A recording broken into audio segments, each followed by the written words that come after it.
te falar uma coisa, eu não sei se vocês recebem muito isso, assim, mas eu recebo muitos relatos de pais que não têm a menor ideia do que tem acontecido da porta para dentro da sala terapêutica.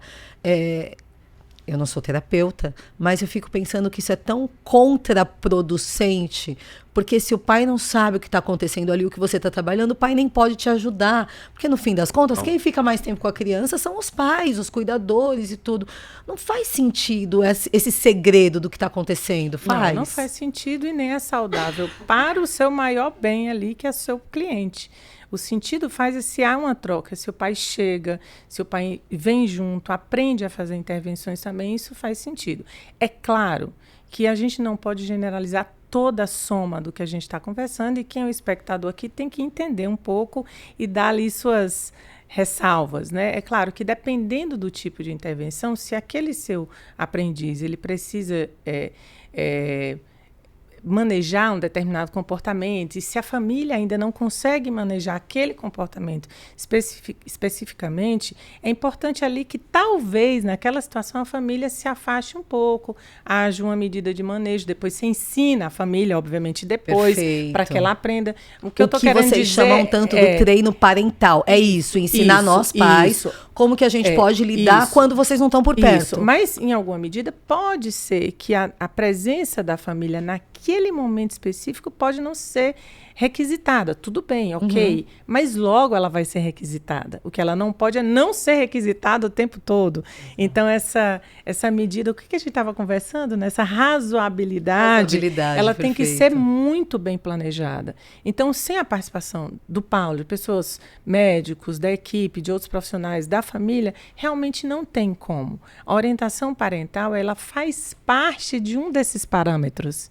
E eu, como clínica, eu há muito tempo trabalhando na área, né, eu posso dizer que esse é um dos grandes problemas que a gente enfrenta, né, trazer essa família, né, que acaba tendo uma boa formação, não tendo uma formação qualquer, mas uma formação razoável em cima da intervenção do diagnóstico. É muito importante que a família seja orientada o tempo todo durante o processo, né? E essa orientação ela tem que ser feita de uma tal forma que, junto com a equipe, ela some também outros aspectos, como, por exemplo, a ansiedade da família, né? A expectativa que a família tem. Muitas vezes a família gera uma expectativa que está ou para além ou para quem. Então, isso tem que, novamente, ir para a medida da razoabilidade. Vou emendar, então, para o Dr. Paulo. Dr. Paulo, nós pais, quando nós não conhecemos, eu acho que, na verdade, todas as pessoas, quando a gente não conhece alguma coisa, a gente tem muito medo daquilo. E, obviamente, a maioria esmagadora de nós pais não conhece o autismo. Essa questão da ansiedade dos pais, essa questão de imaginar que em pouco tempo a gente vai ter grandes resultados, pode ser um problema muito sério no desenvolvimento da criança e até no nosso relacionamento com os profissionais que cuidam. Como que você lida com isso? Acho que tudo a questão, Carla, é informação, né? Eu dou um exemplo assim, quando entra um paciente na minha sala, dizer uma criança de 2 anos que eu nunca vi, é a primeira vez. No que ela põe o pé para dentro, o diagnóstico está feito. Eu não preciso que a mãe não precisaria abrir a boca. Ainda estava falando agora mais cedo, você está às vezes andando, você olha num parque, você quer aquilo, autista, tá certo? O Zé, meu marido, fala para mim, qualquer dia você vai apanhar na rua, porque eu paro as pessoas na rua e tudo. Para interrogar isso aí, né? E eu digo por mim, a gente recebeu o diagnóstico da Gabriel com 3 anos. Se alguém tivesse falado algum dia para mim sobre o autismo, né? com um ano e meio, eu já sabia que ele estava no espectro. Então eu prefiro que alguém fique brava comigo e fale, Carla, isso não é da sua conta, mas pelo menos a pessoa vai com a pulguinha atrás da orelha e não é mais inocente, porque eu era totalmente inocente, ignorante no sentido da falta do conhecimento. Então a gente conhecer é importante mesmo. O ponto é exatamente esse, né? Então você veja assim, uma consulta médica, ela iria durar 3 minutos, porque eu olhar e falar, autista, aqui o laudo. Mas daí o que acontece? Essa mãe vai embora e ela não entendeu nada do que aconteceu ali. Porque depois que você vai ficando muitos anos no meio, tudo fica óbvio para você, né? Eu dou um exemplo assim, você compra um carro novo, e aí você começa a ver um monte de carro igual ao teu. Você já viu Verdade, isso aí? tem isso. Quando você tem um filho autista, você começa a ver assim, não, mas pô, tem um monte de criança autista aqui no mundo.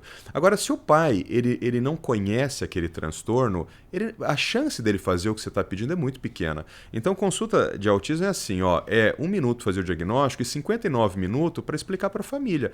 Eu tenho no meu consultório, eu faço muita aula, né? Então eu acabo tendo muita aula no meu computador lá. Então a coisa que eu mais gosto de fazer é falar assim, não, dá a volta, vem aqui. Deixa eu virar aqui, ó. Cara, Vamos aqui e daí conversar. as pessoas vêm aqui atrás de mim e eu falo assim, ó, vamos dar uma olhada nesse slide. Porque o slide, tudo vai ficando óbvio, as coisas vão ficando muito claras para a família. Então, se você explica, se você encanta essa família, a chance deles saírem dali e fazerem o que você pediu é muito grande. Você quer ver uma coisa? Negócio de risperidona, né? Eu tenho uma fama que eu sou um médico que não gosto de dar remédio, o que não é verdade. Eu gosto de dar remédio quando tem que dar remédio. Mas agora sim, o remédio no autismo, ele aqui no Brasil, ele virou a primeira escolha. Tá certo? Só que não. Né? Eu sempre digo, quando você está usando remédio é porque tudo deu errado. Então, se tudo deu errado, aí precisa usar remédio. Agora, remédio não trata autismo. Remédio não trata nada. Ele é uma maquiagem, né? Ele é uma maquiagem de um comportamento. O que trata autismo é intervenção. Então, e por que eu digo isso? Eu não me lembro de alguma vez eu ter dito para uma família, olha, precisa usar remédio, e a família fala não. Sabe por quê? Porque se você senta e você fala assim, olha, deixa eu te explicar. Esse remédio para o teu filho precisa por causa disso. Você precisa de alguma literatura? Eu posso te mandar. Eu tenho aqui os PDFs, eu mando para a senhora ler, se informar sobre isso. A gente tem medo do remédio, né? Eu digo como mãe, assim. Quando Mas a gente recebeu o diagnóstico, eu tinha muito medo do Gabriel tomar remédio. Falta de conhecimento, Carla. Exato, quando exatamente. você ensina para a pessoa, ela faz. E a maior parte desses medicamentos que são utilizados são medicamentos muito tranquilos de usar. Desde que no momento correto, no tempo correto, na dose correta, é medicamento muito simples de ser utilizado. Tempo de né? uso, né? Muito seguro. Eu sempre tenho falado isso, Aida. A gente às vezes tem a impressão de que a pessoa começou a tomar um remédio e se casou com o remédio. Eu falo, difícil de desfazer é casamento. Remédio, você começou, não tá bom, você tira, você troca. Mas ou a já gente não resolveu conhece o problema, mesmo. você tira e daqui a um ano volta. Então Testa, porque às vezes você tenta uma medicação e não tá dando muito certo, você parte para outra. Você né? já tem muito tempo acompanhando essas medicações, são medicações seguras. Agora, falando para a nossa audiência, ele não está dizendo que não é para tomar remédio, né? Porque depois termina, não é isso, gente, né? Mas que é para tomar desde que seja necessário. E é esse o medo que a gente tem, os pais. A gente tem aquela visão, né? Eu sou uma mãe muito típica, atípica, né? A minha maternidade atípica é muito típica, é bem parecido com a de todas as outras mães. A impressão que eu tinha quando eu ouvi sobre remédio é que o Gabriel ia ficar dopado. Eu falava, de jeito nenhum, não vou deixar meu filho dopado. Eu quero que ele consiga brincar, mesmo de um jeito esquisito dele, mas eu quero que ele seja ele de verdade. E a gente tem essa visão estereotipada de que a medicação vai dopar a criança, que ela vai deixar a criança, ou adulto, enfim, que vai deixar de ser quem ele é. Eu queria fazer uma pergunta e emendar para os dois, porque acho que tem muito a ver tanto com a questão terapêutica quanto a questão médica. Muitas vezes, os pais ficam muito apegados a essa questão do nível do autismo. Muitos pais querem saber o nível.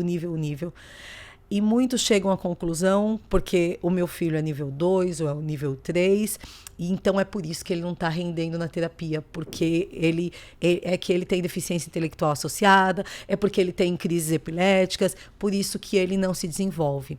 É uma verdade? A lógica é inversa. Eu sempre falo isso. Você sabe que para um terapeuta, por exemplo, você ainda vai começar a atender uma criança, para ela é muito melhor que seja nível 3.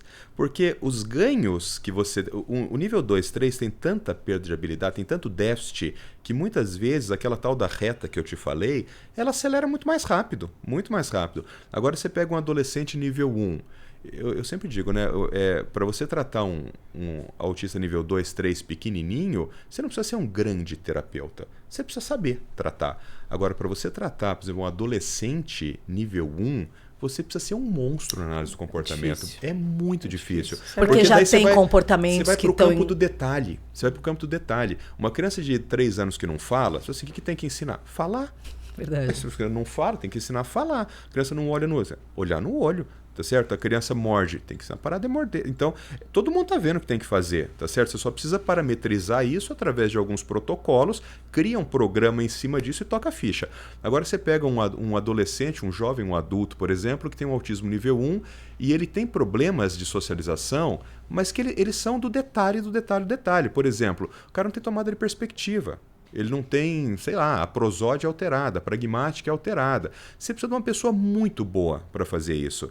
Então, essa história de ser nível 1, 2 ou 3, eu sempre falo para as famílias, eu falo assim, eu não vou tocar nesse assunto. Sabe por quê? Porque a gente vai perder 15 minutos eu te ensinando uma coisa que é irrelevante. Que pode mudar, né? A única coisa que interessa é assim, quando você voltar daqui a 6 meses, quanto que ele aprendeu? Isso é que importa. Eu prefiro um nível 3 que esteja aprendendo do que um nível 1 que não aprenda nada. Mas todo mundo aprende, então. Todo mundo aprende. Sim, sim, todo mundo aprende. É importante a gente deixar Olha, claro, né? Eu vou falar uma Claro, coisa, claro. Carla, que eu falo isso e as pessoas mal entendem, mas eu vou falar de novo. Se uma criança não está aprendendo, a culpa sempre é nossa. Em 100% das coisas. Sabe por quê? Porque a criança autista, qualquer coisa, ela é o polo passivo. Então, se você tem uma pneumonia, e você está tomando um antibiótico e você não está melhorando, a culpa é sua? Eu A tô culpa fazendo a minha ou o parte. remédio está errado, você não está engolindo o remédio? Então, assim, ou o remédio está errado, ou o diagnóstico está errado, talvez você não tenha pneumonia, você tem tuberculose e tal, mas o polo passivo, ele não pode ser culpado por não estar melhorando, tá certo? Por não estar melhorando a pneumonia, ou por não estar aprendendo. Então, se alguma criança não está aprendendo nada, a culpa sempre será nossa. Eu devo ter errado o diagnóstico, a Aida talvez não saiba tratar aquela criança, mas a culpa sempre vai ser nossa, porque todo mundo tem que aprender. Claro que existem limitantes genéticos. Tem crianças que vão aprender muito mais lentamente, tem crianças que vão aprender muito mais rapidamente. Agora, não aprender é impossível. Vou dar um exemplo ruim. Tá. Você pega um rato Wistar de laboratório, esses ratinhos brancos de laboratório. O cérebro daquele rato pesa 15 gramas. Ele aprende com condicionamento. Então, se a gente está conseguindo ensinar um rato de laboratório que o cérebro pesa 15 gramas, você vai dizer que um cérebro de 1,5 kg de uma pessoa não pode aprender? Não é possível. Sempre será ou erro diagnóstico, ou erro de intervenção, ou o diagnóstico está certo, a intervenção está certa, mas o que muitas vezes acontece no Brasil, né, Aida, é pouco tempo.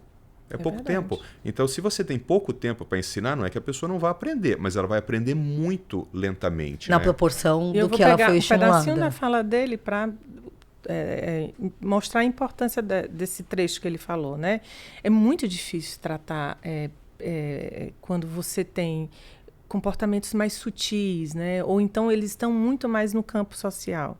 Então vai ficando muito mais Porque difícil. está na subjetividade. Porque assim, olha, se a gente for parar para pensar, quanto mais rico o organismo, mais variabilidade comportamental ele tem. Então, quanto mais variabilidade comportamental, mais oportunidade no campo social você vai ter que oferecer. Perfeito. Isso vai dificultando o processo terapêutico. Por quê? Porque você precisa, além de mensurar isso, você precisa dar conta também da participação do outro que está com seu filho. Então, o outro ele tem uma parcela agora nessa jogada.